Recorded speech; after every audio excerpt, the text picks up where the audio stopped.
Hello, everyone. Welcome to our webinar today. The topic for today's webinar is the Department of Defense's Clean Energy and Energy Resilience Programs and Policies. We have a really exciting lineup today, and I am excited to hear their presentations. We'll pass it over to them in a moment. Before we do that, we will go over some quick webinar logistics and also tell you a bit about the Clean Energy States Alliance and our 100% Clean Energy Collaborative. As far as logistics go, you hopefully all can hear me right now. You can join the audio via computer, mic, and speakers, or via telephone. To minimize your webinar console so that you can view the presentation full screen, you can click on the orange arrow that you see circled here, and you can also click on the arrow to expand your webinar console. You might like to do that so that you can access the questions box on the webinar console. We'd love to hear your questions and your comments. We'll save about 15 minutes at the end of our presentation for a Q&A with the audience. So type them in as you think of them. We'll get to as many as we can. Finally, this webinar is being recorded. We will send you an email either today or tomorrow with a copy of the webinar slides and recording. So keep an eye out for that. And we'll also post those materials on our website, cisa.org/webinars. So with that, I am happy to hand it over to my colleague, Sam Schacht. Sam, over to you. Thank you very much, Sam Donald. And hello, everyone, and welcome to today's webinar. As Sam said, my name is Sam Schacht. I'm a research associate here at the Clean Energy States Alliance, and it's my real pleasure today to welcome the folks from Converge Strategies to lead today's webinar on the Department of Defense's Clean Energy and Energy Resilience Programs and Policies. I just want to begin by reminding everyone who the Clean Energy States Alliance, or CISA, is and what we do. So CISA is a national nonprofit coalition of public agencies and organizations working together to advance clean energy. We work with state leaders, federal agencies, and industry representatives and other stakeholders to develop clean energy programs and inclusive renewable energy markets. CISA members, which you can see here on the slide, mostly state agencies, include many of the most innovative, successful, and influential public funders of clean energy initiatives in the country. And I'll take the next slide, Sam. This webinar is part of our 100% Clean Energy Collaborative project, which exists to assist states that have 100% clean energy goals by providing knowledge sharing activities and analysis so that together they can address program challenges and opportunities. The collaborative also provides information and technical assistance to states that may consider establishing similar goals. And the next slide here provides information about all the tools that our collaborative offers to states and to the public. So we have several reports that are really interesting and fascinating and accessible to both experts and beginners in the clean energy space, as well as a really extensive database of every state that has a 100% clean energy plan. And so now it is my pleasure to introduce our webinar moderator and our distinguished panel, led by Wilson Rikerson, principal at Converge Strategies. Wilson is a principal and co-founder of Converge Strategies, LLC, a consulting company focused on the intersection of national security, energy resilience, and clean energy. He has supported military-civilian collaboration in partnership with the U.S. Department of Defense, the National Association of Regulatory Utility Commissioners, the Association of Defense Communities, and the National Laboratories. Prior to funding Converge, he served as CEO of Meister Consultants Group, where he led the firm's energy and climate practice in North America, Latin America, and the Caribbean, Africa, Asia, and the Middle East. He is also a policy fellow with the Center for Climate and Security and a fellow with the Truman National Security Project. And joining Wilson today are our two panelists, Margaret Myers and Shannon Burke. Margaret is the Installation Resilience Program Activity Lead in the Department of Defense's Office of Local Defense Community Cooperation, where she leads states and communities to promote military community resilience in support of the long-term sustainability and operability of military installations. Since 2008, she has worked with intergovernmental partnerships and assisted communities impacted by major defense program changes. And finally, Shannon Burkt became the energy manager for the US Army Garrison Detroit Arsenal in November 2016, moving to the Army from the Air Force after developing a thriving energy program 15 miles north of Selfridge Air National Guard Base. And in 2021, Detroit Arsenal, in partnership with co-founders Macomb County and the Office of Local Defense Community Cooperation, initiated the Detroit Arsenal Regional Defense Assessment of Resilience, the DAR2 project, which you'll be hearing a lot more about in today's webinar. And for over a decade, Ms. Burkt has been working with partners at the Federal Energy Management Program to bring utility energy service contracting to the state of Michigan through the General Services Administration's area-wide program. So without further ado, I will pass it over to Wilson to lead today's webinar. Hello, everyone. Welcome, and thanks very much for spending part of your Tuesday with us. And thanks also to Sam and Samantha at the Clean Energy States Alliance for being the engine behind today's events. And also thanks to their friends at the Clean Energy Group, who have an excellent webinar series specifically about energy resilience. If you haven't seen it, you should check it out. And we're very excited to have you all here today to talk about clean energy and energy resilience partnerships with the DoD. My goal will be to provide a short intro to how the Department of Defense approaches energy resilience here in the US as a setup for Margaret and Shannon, who are the real stars of the show and are doing a lot of the important work in this space. Margaret and Shannon, we are absolutely thrilled to have you all both with us here, and thanks for your leadership and partnership, both on this webinar and also, most importantly, in your critically important day jobs. A few brief words about Converge strategies. There we go. In terms of who we are and what we do, as Sam mentioned, we focus at the intersection of clean energy, resilience, and national security. And our mission is to integrate resilience and security as first principles in the clean energy transformation. What this practically means is we spend about half our time working with the Department of Defense, translating their energy resilience requirements into actual projects and strategies, about half our time working with states and cities and utilities, and the third half of our time working to find ways to bring civilian entities and the Department of Defense together so they can work effectively with each other. We've worked with more than 80 military installations across the United States in 30 different states, supporting everything from resilience assessments and to project identification and financing with partners like Shannon, with Margaret. We work both inside the fence line, so with DoD on its own facilities and assets. We also work on outside the fence line partnerships where they're reaching out to partner with utilities, communities, or companies and innovators. So let's talk a bit about the Department of Defense. An important thing to understand is that the Department of Defense is really, really big. DoD is the largest energy consumer in the US. Their annual energy bill is measured in the tens of billions, of which about 75% is for operational energy, or the energy for all the vehicles and ships, tanks, etc., around the world. And 25% is for installation energy, which is essentially our domestic installations and fleets here at home. DoD's footprint is enormous for installation energy, with more than 500 installations worldwide and more than 300,000 buildings and 160,000 non-tactical vehicles. DoD is also one of the world's largest bureaucracies. It can be challenging to navigate at first, but once it gets moving, it gathers a lot of momentum and it can accomplish some really big things.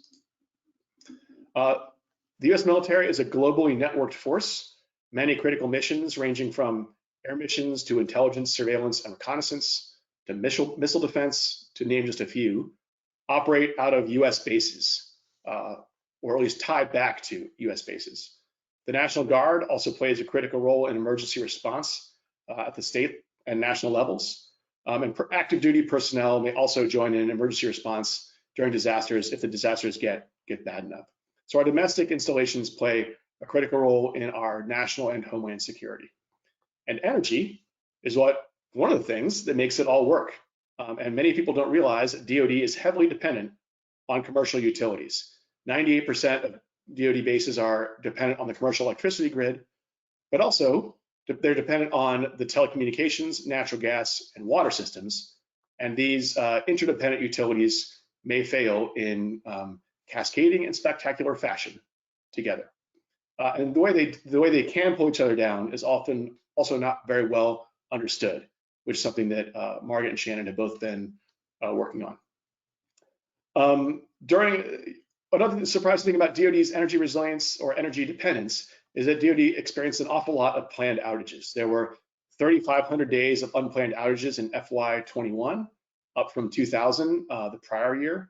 And during Winter Storm Uri, DoD installations in Texas and the Southwest experienced 1,000 hours of combined outages. And many of those installations are critical installations with missions that can't afford any interruption. It's not surprising that DoD takes energy resilience very seriously, although it may be surprising that a number of the energy resilience policies are relatively new, as in with the last 5 years. In 2018, Congress defined energy resilience in law and made for DoD energy resilience, and made it a central part of DoD's energy policy. This energy resilience definition may look familiar to many other energy resilience definitions that other organizations have. There are a lot of verbs about avoiding, preparing, minimizing, etc. But what's different about DoD's is that it focuses on keeping critical missions up and running, assuming that the grid around it is going to fall down. How do we sustain what actually absolutely has to be sustained?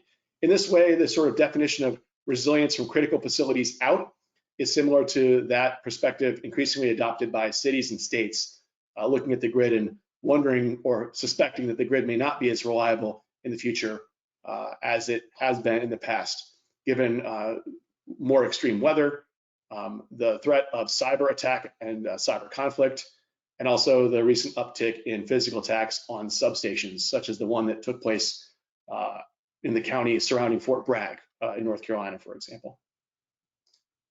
All right. Related to that central policy, each of the military services has now put an energy resilience target in place, which vary by service. The Army and Navy have 14-day critical mission requirements to be able to operate independently of the grid, and the Air Force has a 7-day requirement. These were put in place and are updated between 2016 and 2020. At the same time, DoD is required to procure renewable energy. As a result, is the largest single green power buyer in the federal government because it's got the largest green power demand. They need to get from the Energy Policy Act of 2005, they need to secure 7.5% of their power from renewables. The 2007 National Defense Authorization Act was 25%. And in the most recent executive order, 100% carbon-free electricity by 2030. That may sound like an onerous requirement if your primary mission is warfighting and not the environment. However, DoD also invests in renewable energy from its own policies that emerged from the previous administration in renewable energy for mission assurance.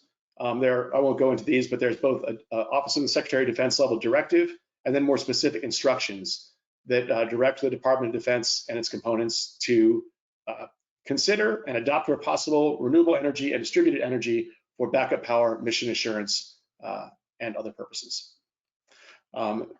Renewable energy it's good for the environment, but it also happens to be a local source of relatively unlimited power. And also, depending on where you are, it's very quiet. But DoD hasn't stopped there with simple targets. They've got an integrated approach to energy resilience policy that moves from the targets on down to requiring planning from every single military installation in the United States. They must develop an integrated installation energy or installation energy and water plan with a resilience component. There are energy program offices across each service. Wisconsin has its OEI, the Office of Energy Innovation. The Army has its OEI, the Office of Energy Initiatives, and their job is to try to identify a pipeline of energy resilience projects that can be financed with other people's money. There are comparable offices in the other services as well. DoD also has dedicated funding, $635 million for FY23 under the Energy Resilience and Conservation Investment Program. This used to be the Energy Conservation Investment Program a couple years ago, and resilience was added and now is a dominant part of this program. The program has also expanded quite significantly to its current funding level. And lastly, and this is sort of maybe overlooked in the civilian space, but DoD has looked at all of its acquisition authorities it's power purchase agreements, it's performance contract agreements, it's land use and land lease acquisition authorities, and created additional policies to inject and require resilience in all of those, so that each of its energy resilience procurement vehicles, which used to be for something else primarily, now has a resilience flavor. We haven't seen that necessarily an analog to that on the civilian side quite yet. Wrapping up here pretty soon. As I mentioned earlier, one of the main trends we're seeing with DoD and what makes this conversation very interesting today is that DoD is beginning to shift its resilience planning to beyond the fence line, with the realization that if you build the world's most beautiful microgrid that will keep a base up and running for multiple days or weeks, if the community goes down and you lose the gas, water, wastewater communication systems, not only to speak of the military families whose houses may be without power, you may lose a lot of your capabilities. So they're beginning to ask, what does it look like to partner with the community or with the distribution utility or even with the transmission system operator? And those are all new conversations with both sides needing to learn new language, new modes of operating, new dialects. And it's a very lively and interesting and complex space. One of the last things I'll say here is that there's ample room for collaboration, which Margaret and Shannon will talk about in just a second. There's room for best practices exchange. How can civilian governments mirror or at least understand some of DoD's structure when they want to connect? DoD has its own community resilience funding, as Margaret will talk about. And there's also opportunities for joint planning about shared, vulnerable, critical infrastructure. And from the state side, states are actually providing energy resilience funding back to military installations in some cases as an economic development play to help keep those bases viable during the next round of base realignment and closure. States also support bases with their clean and resilient energy programs, sometimes intentionally, sometimes indirectly. And there's also regulatory support that states are increasingly providing to DoD bases. By that, in particular, a number of states, state regulators have approved ratepayer investment in infrastructure on the civilian side that actually has an explicit tie to national security or to critical defense facilities. And NARUC has put out a report that talks about the different ways that's happened and the different modes in which those partnerships have unfolded, and the different ways that regulators have considered and then said yes to national security investments, and also times when they've said no. So I'll leave it there. Lots of ways to partner theoretically, but now Margaret and Shannon are going to bring it home and more into focus with how it's actually happening out there in the field. Thanks very much. Thank you, Wilson. This is Margaret. I am the Program Activity Lead for Installation Resilience at the Office of Local Defense Community Cooperation. I'll provide an overview of who we are and what our program is, and then Shannon will tell you more about what happens actually on the ground, the actual work being done. But our program construct at OLDCC, if you could, let me see, I'm just getting the slides ready. We are here as part of the Office of the Secretary of Defense for a field activity, and our goal is to have people work together as one community, the installation and the local jurisdictions and the states. You know, there is a fence line of jurisdiction and responsibilities, but you all need to work together locally and regionally on matters of resilience and other community issues. The mission statement we have is basically we provide technical and financial assistance to enable states and communities to plan and carry out, so both do the analysis and carry out strategies to support the military value of installations. And with installation resilience, it's a win-win, helping the community as well, where a number of installation families live off base. As Wilson pointed out, we rely on civilian infrastructure for a number of operational issues on the installation too. Bottom of the slide is a lot of words, but it's our Resilience Authority that was added to our office back in 2019. And basically defining what we can do for resilience is to assist a state or local government in planning, enhancing infrastructure, and implementing measures that will contribute to maintaining or improving military installation resilience. So that addresses both natural and man-made resilience factors. Some of those factors include, going to the next slide, of course, we have wildfire, flooding, storms, you know, mentioned the Winter Storm Uri. On the energy side, installation energy access, operational energy, making sure that the infrastructure is there and can come back on in times of emergency. Looking at energy compatibility as states work towards clean energy goals, making sure where solar panels or wind turbines may be placed are still compatible with flight paths and radars, so there's no interference. So our grants provide this funding to coordinate and look together, working towards mutual goals. As you can see in the photos, just a highlight of what some of these resilience impacts are that we're trying to prevent.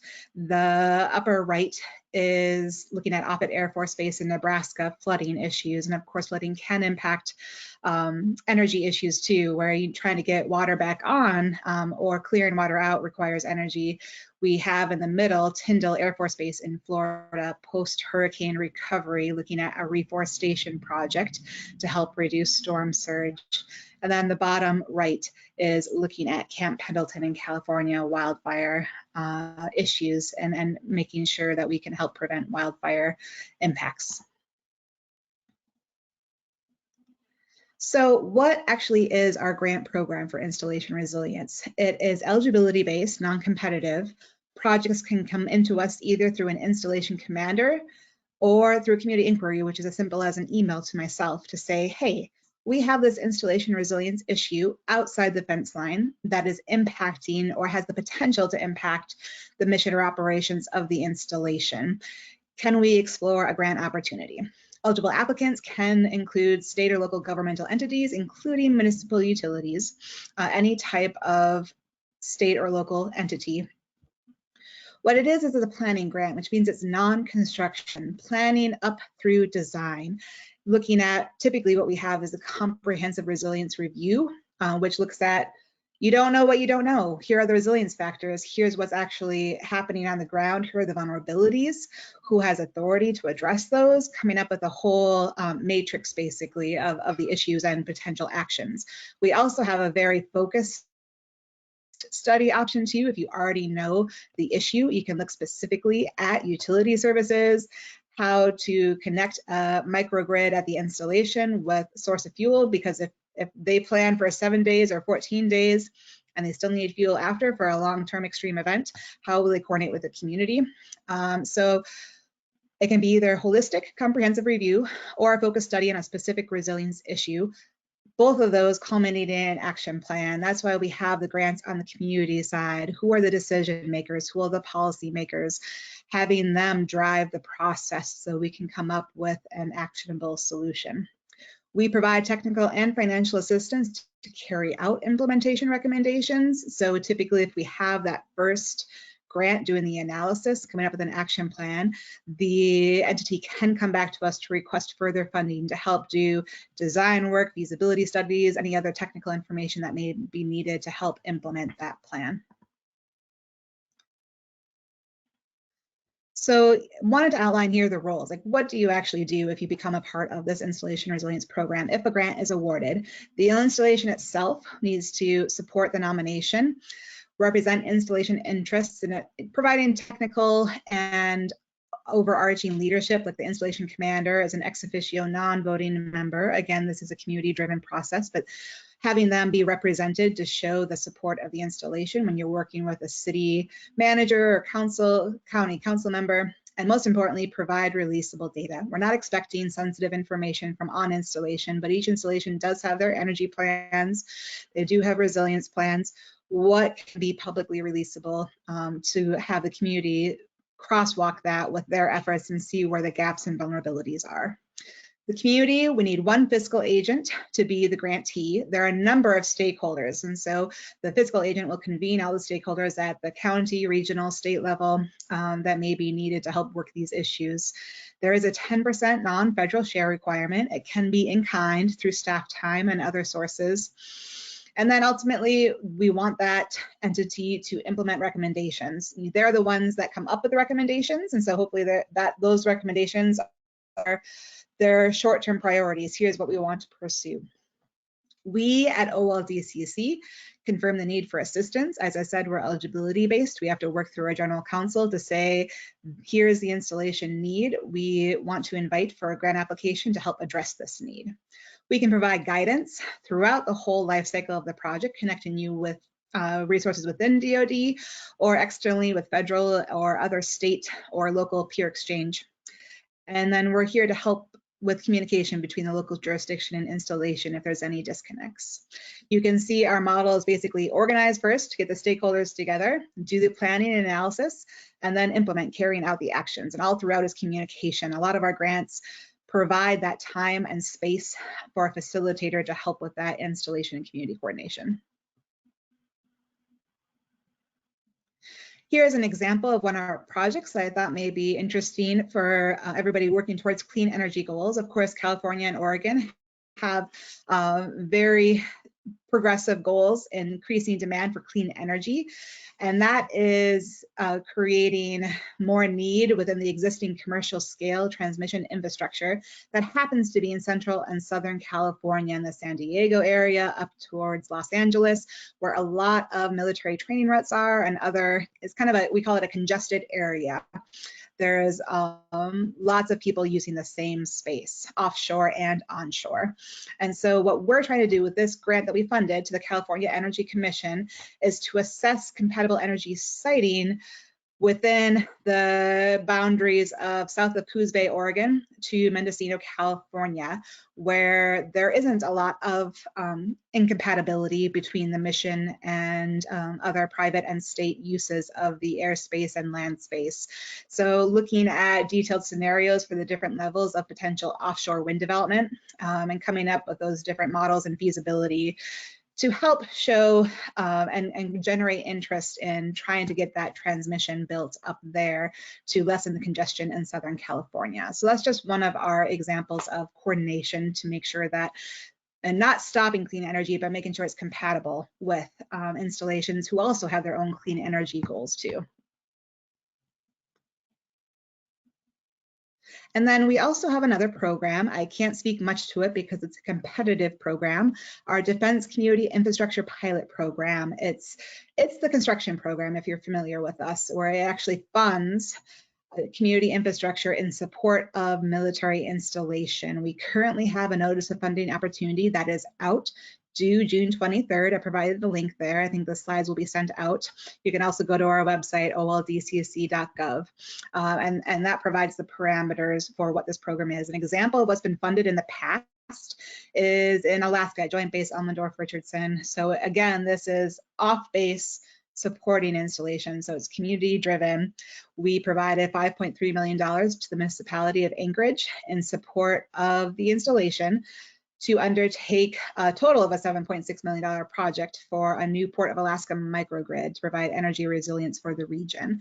So my program is that planning, initial organizing, and coordinating, which then can be a bridge to actual construction funds on this competitive program. Here's a slide of where we've worked since FY 2018. We've had compatible use, looking at energy siting compatibility, as well as installation resilience, which started in 2020 as our new authority across the US. So if you are in one of those areas and would like more information, we certainly can connect you. If you do not see yourself on this map and you're interested in near an installation or a military training area, definitely come talk to me. And then here's my contact information. This is the website itself, as well as this is a link directly to our grantee guide, which walks through the process. What can a scope of work look like? Here are examples of successful projects, so you can get more detail. I'll turn it back over to you, Wilson. Thanks, Margaret. I think we'll get a bunch of questions coming in, which I think we'll save most of them for the end. One quick clarifying question for you. Are the grants available to U.S. territories as well, or just the continental United States? Yes, absolutely. That's a great question. Yes, to U.S. territories as well, and tribal nations. Okay, terrific. Thank you. And more to come in just a bit from Margaret. We're going to turn it now over to Shannon to start to talk through the many amazing things she's been up to. Shannon, take it away. Thank you, Wilson. I'd like to thank everybody for taking time out of their day to come and hear about some of these exciting opportunities that we have with the D and OLDCC.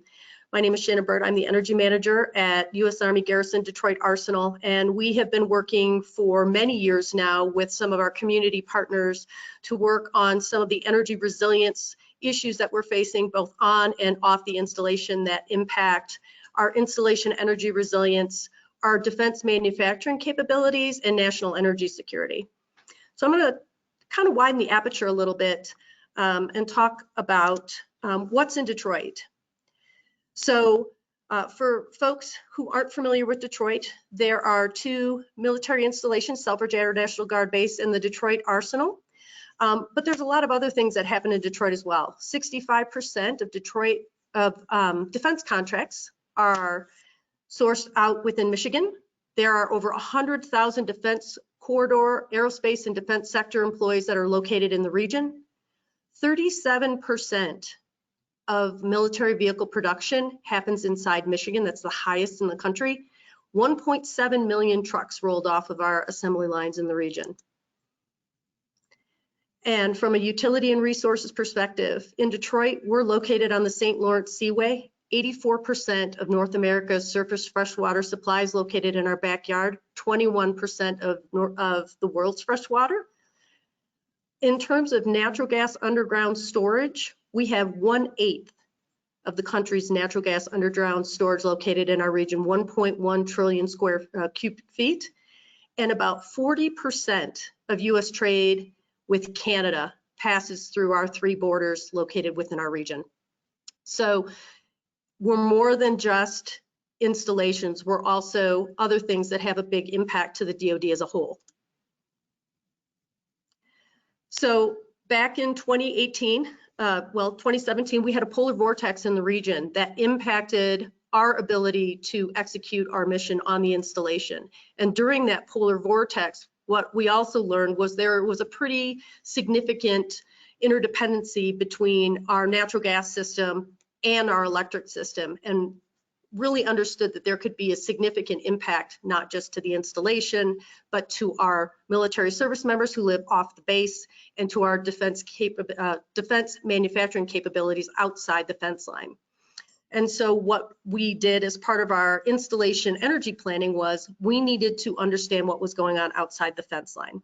And so we put together a scope of work and we contacted OLDCC.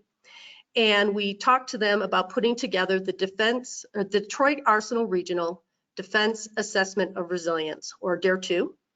And that was basically a 75-mile radius around the installation, and it looked at all the interdependencies of utilities in the region. That was going to allow us to understand the impacts to everything that was going on in the region. So the way that we began that was we started to notify anyone that we felt was a stakeholder.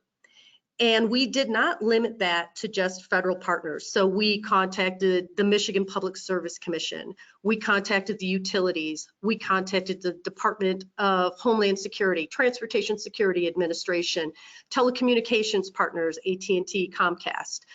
We spoke to Southeast Michigan regional water suppliers.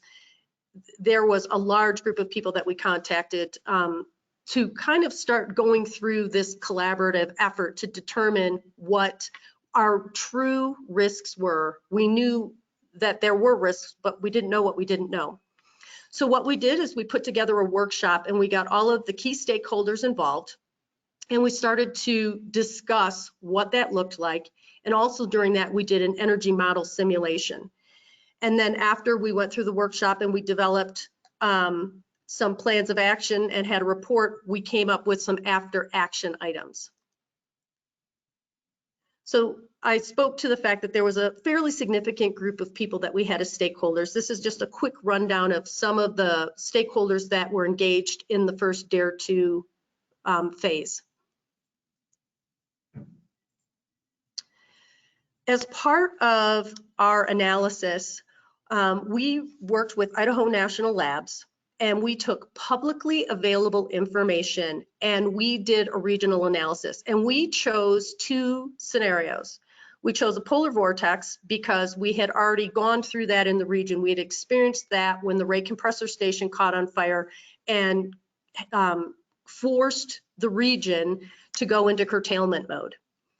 And then we also chose to do a flood scenario. And the reason we did that is because over the past few years, the rate of increased flooding has just been exponential. And we wanted to understand what that impact was to critical infrastructure. So we worked with INL and we put together all of the publicly available information we could find. And we ran the all hazards analysis tool so we could understand what the risk was to all the utility infrastructure outside the fence line. And that was extremely telling. Because I had worked at both installations, I had a pretty good idea of what the interdependencies were. But once we started to run the flood modeling, it started to really change what that conversation looked like. And this model was run as part of that workshop so that folks could understand. When I worked outside the fence line, the way that we approached things was a little bit different. And so what I would offer is for folks who aren't in the DoD on this call, that these types of conversations and these types of models and these scenarios may change how you plan for backup, may change how you look at things. So as one of the project concepts that we came up with based on that model that we ran, we came up with the Red Run Watershed Initiative. We do, as I said, have a lot of issues with flooding on the installation. And that has to do with things that happen off post. We have no control over that. And so those have impacts to both our military members, our supply chain, flooding on the post, the ability to get resources onto the post. And so the Red Run Watershed concept was renovation, was one of the concepts that we came up with for follow-on study as part of our OLDCC report. So right now, we are currently in the process of working with the Red Run Intercounty Drainage Board to secure a second phase for OLDCC funding. So I have attended several Red Run Drainage Board meetings. We have a letter that's signed by the garrison manager that has asked for official partnership, and we are currently in the process of seeking a $1.5 million grant to study the Red Run Drainage District. As part of that study, we are going to hold 2 workshops. The first workshop will have everyone come together collaboratively to discuss some of the projects that are going on in the region, what that looks like, and also to look at how the DoD being involved, some of the different funding opportunities that we bring to the table may change funding strategies in the way that folks have things lined up right now, and different funds that we may be able to go after. Once we go through this project and the Red Run study goes through, we will identify projects and start to look for new sources of funding. So we are working through this process in every effort to go after DSIP money, and then additionally to look for any other funding that we may need to accomplish what we need to secure the region.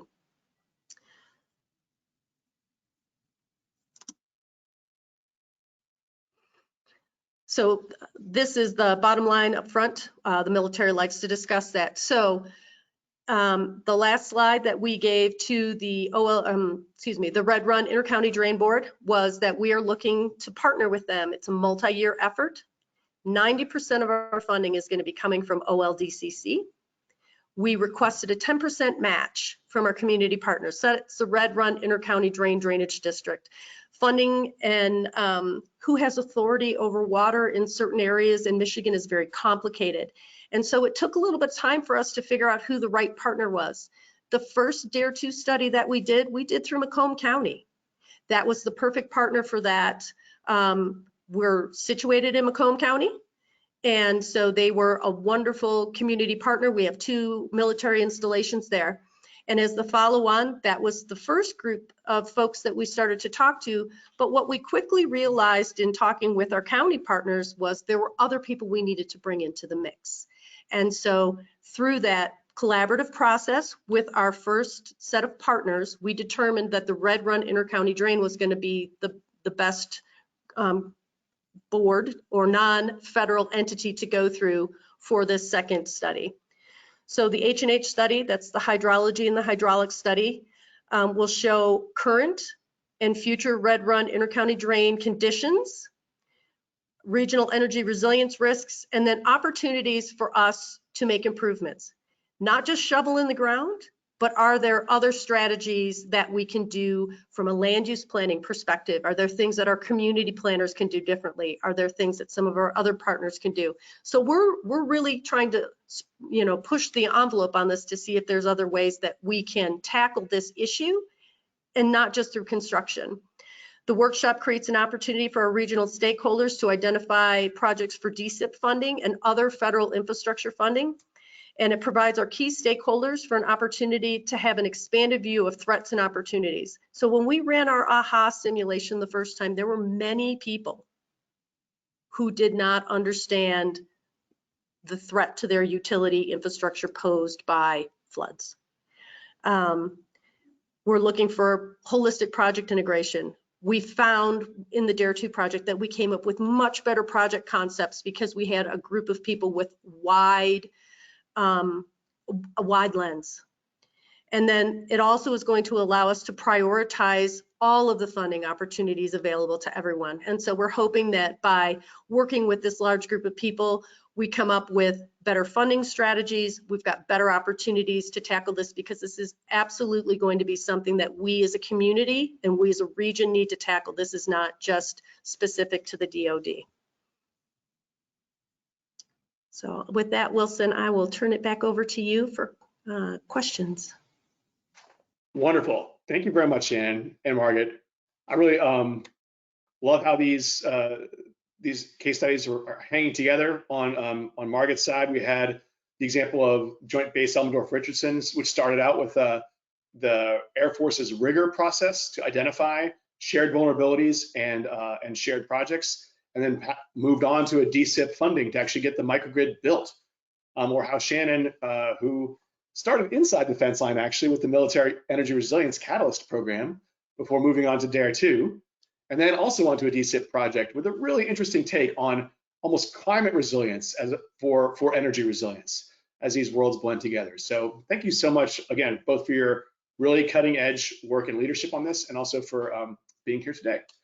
I'd like to start with a couple questions. We got a bunch of questions that have come in, but first for Margaret, as you look out over that map of the applicants, sort of who typically applies? Is it, as Shannon mentioned, local economic development? Is it states? Sort of what have you seen as good teams that have come through the door for either the planning or construction grants? Yeah, that is a great question, and it does vary. So we've had a lot of successful state grants, which is more overarching state legislation for compatible energy siting, that type of coordination. And at the local level, looking at very specific resilience issues for energy infrastructure and such. It can be anything. We typically see city or county or regional planning organizations, those that have received other federal funds, that have the grant administration capability to be the fiscal agent. And then, as I mentioned before, there are definitely a number of stakeholders involved in the process, but to have that fiscal agent, it's usually good to have somebody that's had federal funding experience. Okay, cool. So if I'm like a state energy office on this call and I'm suddenly excited about the LDCC opportunities, then being able to find out where my military installations are, see if they're already in touch with their counties on this stuff, and either join a team or help nudge one into being maybe a way to engage. Okay, yes, cool. Definitely. Awesome. And Shannon, for you on, DoD's got is I think doing a better job, as you are, have demonstrated, of telling its stakeholders what the installations need. But if someone needs to talk to energy resilience at Detroit Arsenal, they call you. When you need to talk to your counterpart on the other side of the fence, that could have been, it sounds like 40 to 60 people that you needed to call up and talk to. So I imagine all those stakeholders were contributed and were important in their own ways. Were there some sort of natural fits or people that picked up the phone and said, yes, I want in on this first? How did you go about your teaming, and where was that center of gravity? It was actually interesting. It wasn't always the person you thought it would be. What I often found was when I was engaging with organizations, it was the person who wanted to be the project champion. And that was not always the person that you reached out to that would have logically been that fit.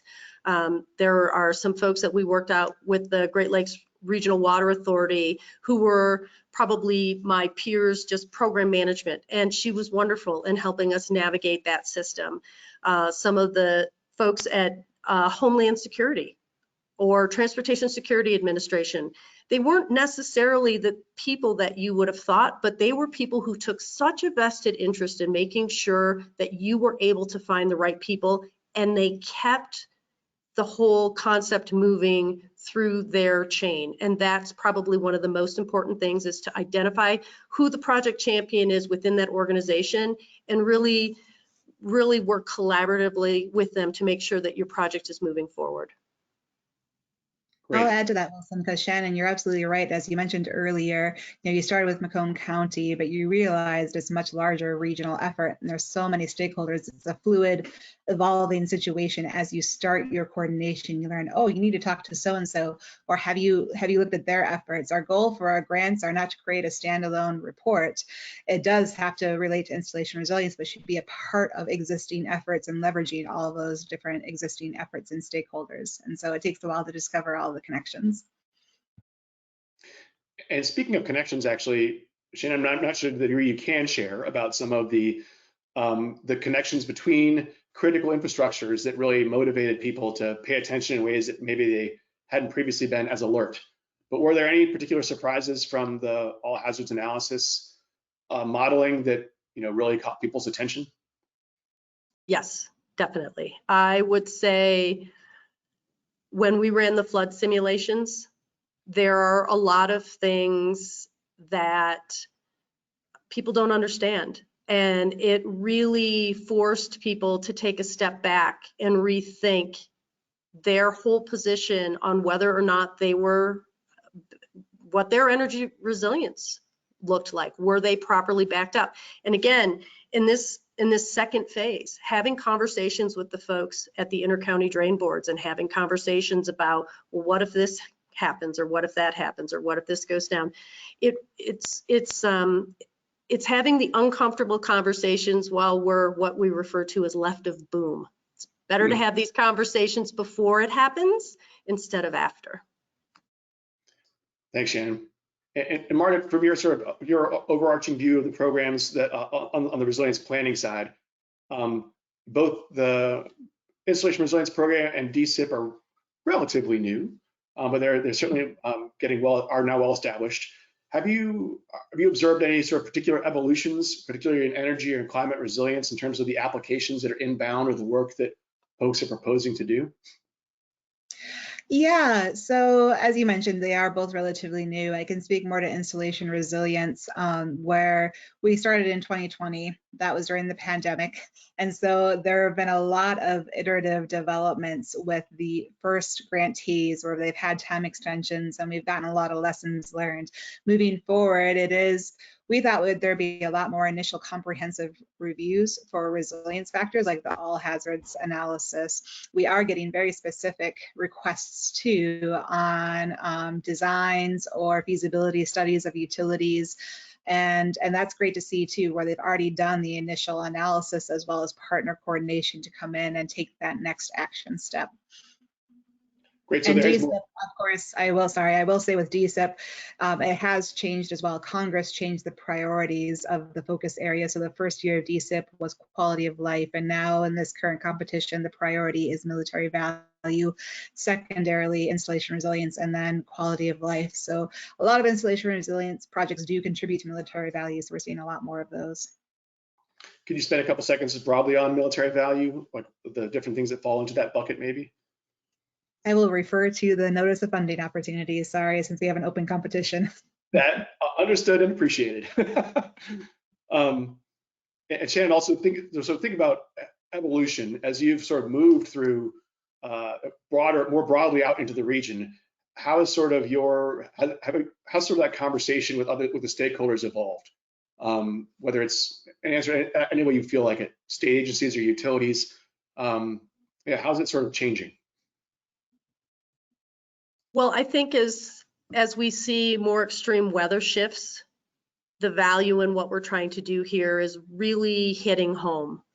I think as the DoD puts out more doctrine on climate, it becomes easier to have these conversations. There's a lot more conversation now about risk to supply chain. Before, when we were first doing this analysis and having these conversations, DoD hadn't really pushed any doctrine out on that. We weren't having a lot of conversations. And now I think that there's a lot more conversations happening about those things. So it's easier for us to have a conversation about the impact to GM and the fact that we partner with them so heavily on our defense missions and things like that. So, and I just think also with some of the things that have happened, like the Colonial Pipeline, when we saw what happened in Texas, what we see that's happening now with the extreme weathers, people really realize that we have to take this more seriously and we need to prepare for it. And so those conversations, those hard conversations that people don't always want to have become much easier to have. And I feel like, you know, in terms of decision makers, in terms of folks who can really help move the ball forward and help us get funding and reprioritize things, we really are getting a lot more traction outside the fence line in that respect. And I can say that in the 5 or 6 years that I've been working on this, I've noticed a marked shift in that.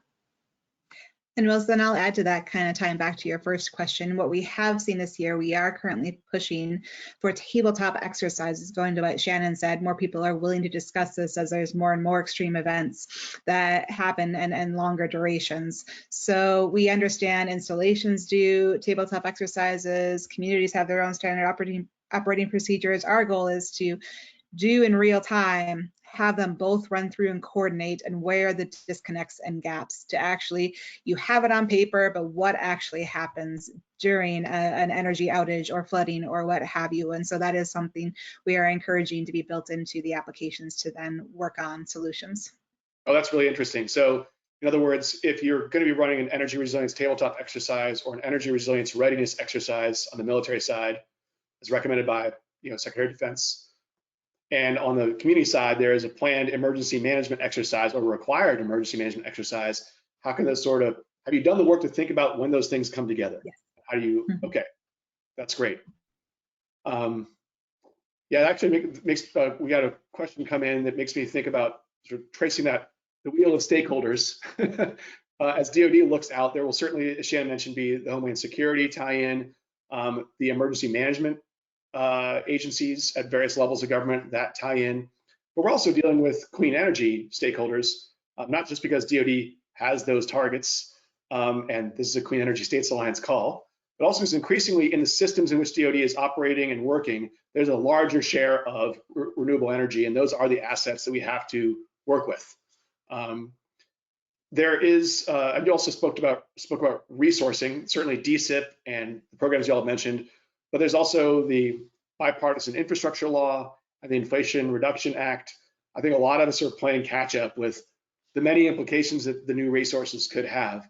Are you all sort of seeing that those programs come into play, or, you know, again, connect with your programs or your work, or is that sort of still something that we're trying to sort out? No, that's absolutely something right now that we're looking at. So in terms of the workshops that we're holding on the front end, it is having conversations about that money that we know is out there and making sure that we're positioning ourselves as a region to take advantage of that if we need to reprioritize funding. And so that has been absolutely in the forefront of everyone's mind, what we need to do for that. And then we've also looked at other grant opportunities to do additional studies that would be above and beyond that. So there's an Office of Naval Research grant that I've worked on with the University of Michigan, where we're looking at DoD climate change decision-making processes, and that was a $5.7 million grant that they just received, where we're going to be doing some additional work where this will tie into those efforts as well. So we're looking at not just funding opportunities to do construction changes, but funding opportunities to take care of behavioral changes as well and what that can look like. And this work that we're doing right now with this money is critical to that as well.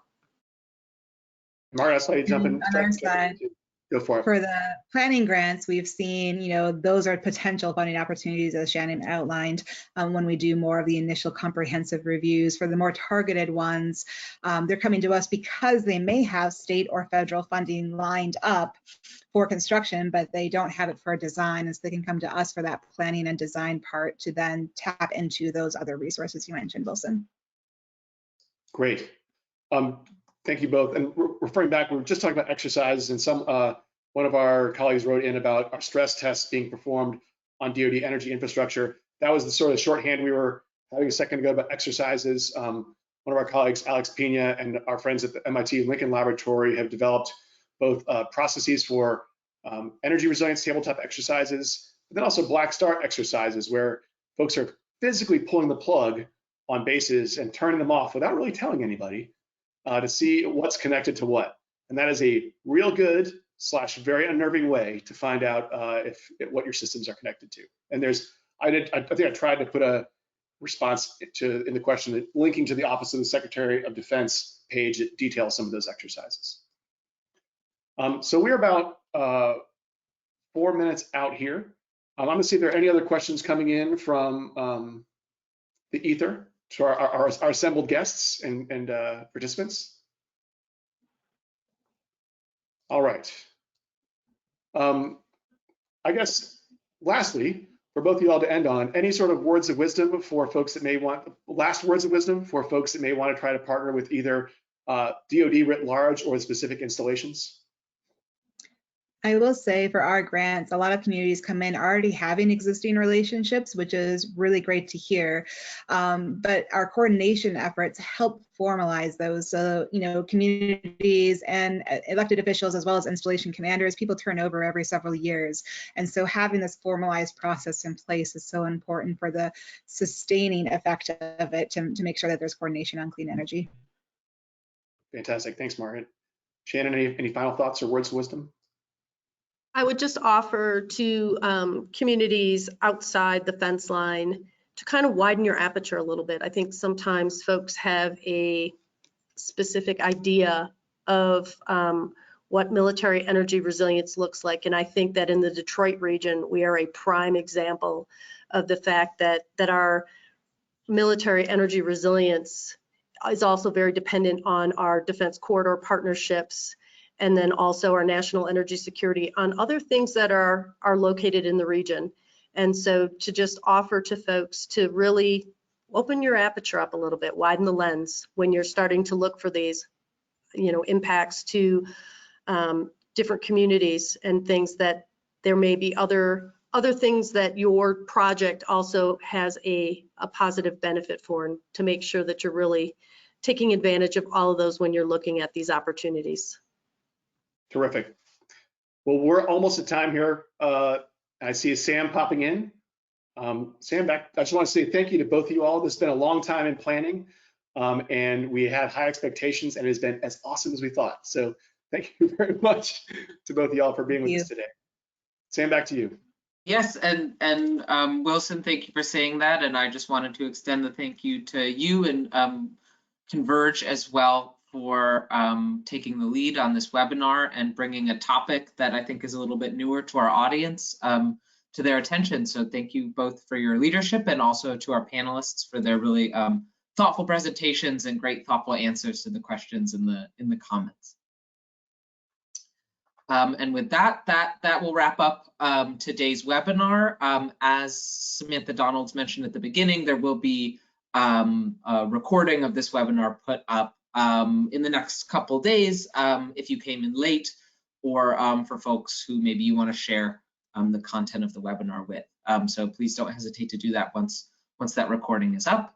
And I hope everyone has a wonderful afternoon.